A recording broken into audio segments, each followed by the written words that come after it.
계속해서 우리 교회론에 대한 이야기를 좀 더 하겠습니다. 오순절 성령 체험을 한 후에 베드로의 삶이 완전히 바뀌었어요.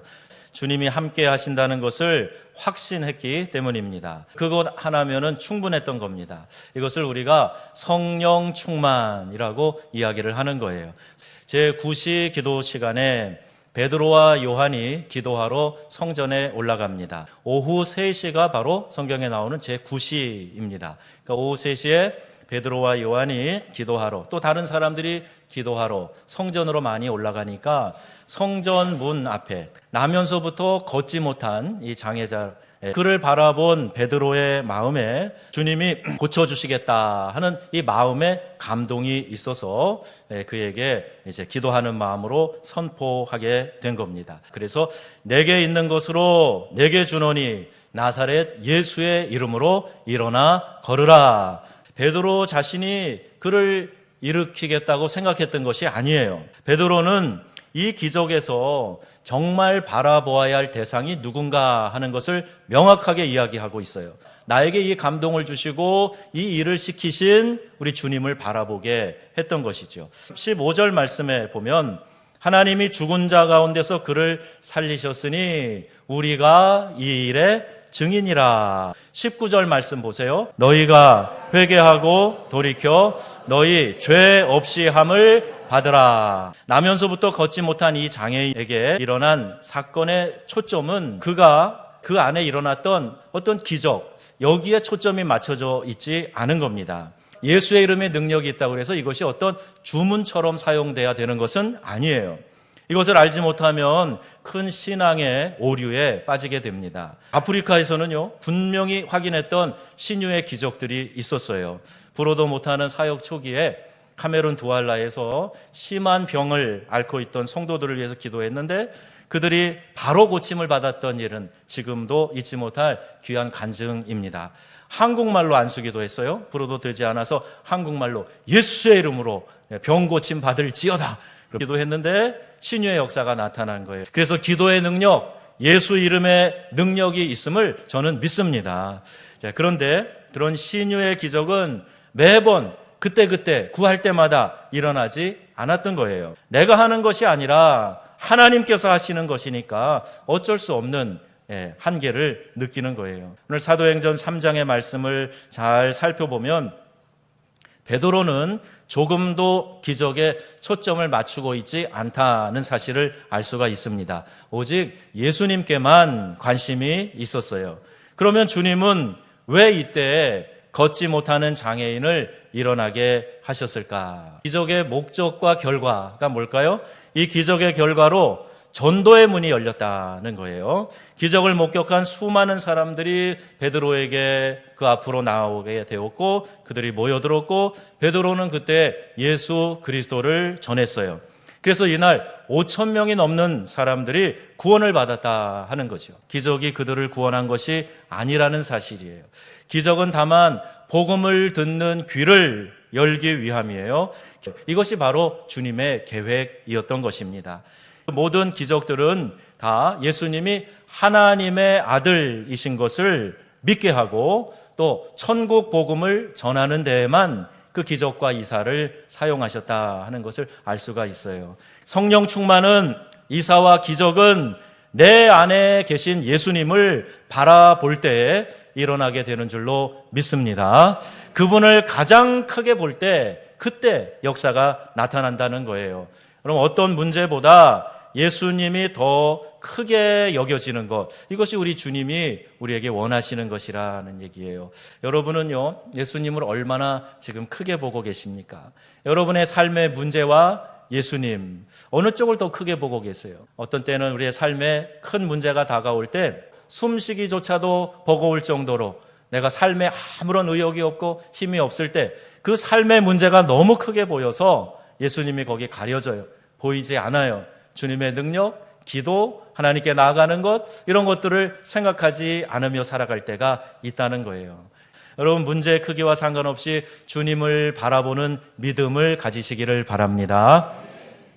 베드로는요, 수제자라고 불리울 자격도 없는 사람이에요. 말이 수제자지. 예수님 잡혀가시고 신문 받으실 때 가야바의 들에서 불을 쪼이며 눈치 보고 있다가 어떤 여자 종이 베드로를 알아보는 거예요. 그러니까 이제 불안을 느끼게 되었죠. 3번씩이나 예수님을 모른다고 그렇게 부인하고 나중에 저주하면서 예수님 모른다고 그렇게 부인을 했습니다. 그런 베드로가 오순절 성령 강림 후에 완전히 변화되어졌어요. 성령 충만하니까 성령이 이끄시는 대로 말하고 행동하고 사역하다 보니까 완전히 다른 사람이 된 것입니다. 성령의 권능이 임하면 이와 같이 두려움이 사라지고 담대한 역사가 나타나는 줄 믿으시기 바랍니다. 왜 그렇죠? 주님을 바라보기 때문이에요. 내 안에 계시는 나를 이끄시는 성령님을 바라보고 그 성령님의 음성에 따르고 있기 때문에 강하고 담대할 수 있었던 것입니다. 여러분, 병세의 중함을 바라보는 것이 아니라 예수님을 바라보시기를 바랍니다. 기적이 아니라 예수님의 마음을 품어야 하는 것입니다. 기적의 결과와 목적이 뭡니까? 오직 예수님이에요. 주님을 믿고 주님만을 바라보게 하는 데 있음을 여러분 깨닫게 되시기 바랍니다. 베드로가 은과 금은 내게 없거니와 내게 있는 것으로 당신께 드리겠소 하면서 나사렛 예수의 이름으로 일어나 걸으시오 라고 선포했어요. 여러분, 예수님의 이름이 성도의 힘이요 재산인 줄 믿으시기를 바랍니다. 여러분, 예수님이 내 삶의 주인이시고 나의 구원자이라고 믿으십니까? 아멘. 주님을 바라보는 자에게는 두려움이 사라지는 거예요. 너희는 무엇을 먹을까? 무엇을 입을까? 염려하지 말라. 주님 말씀하셨어요. 이것은 다 이방인들이 구하는 것이고 너희 하늘 아버지께서 너희에게 있어야 할 것을 아신다고 말씀하고 계시는 겁니다. 조현삼 목사님이라는 분이 계시는데 그분이 서울에서 심무한 광염교회, 일명 감자탕 교회로 더 알려져 있어요. 이 교회는 자체 건물이 없이 이 상가 건물을 임대해서 사용을 하는데 거기 감자탕집이라는 간판이 더 크게 붙어 있어가지고 이 교회 별명이 감자탕 교회입니다. 근데 이 교회가 세상에서 봉사를 많이 하는 것으로 알려져 있어요. 삼풍백화점 붕괴 때부터 이곳저곳에서 일어나는 재난 현장에 교회 이름도 붙이지 않고 기독교 연합봉사단 이름으로 제일 먼저 달려가서 구호 활동을 하는 거예요. 물과 음식, 담요 이런 것들 생필품 나눠주면서 봉사활동을 하고 그리스도의 사랑을 전합니다.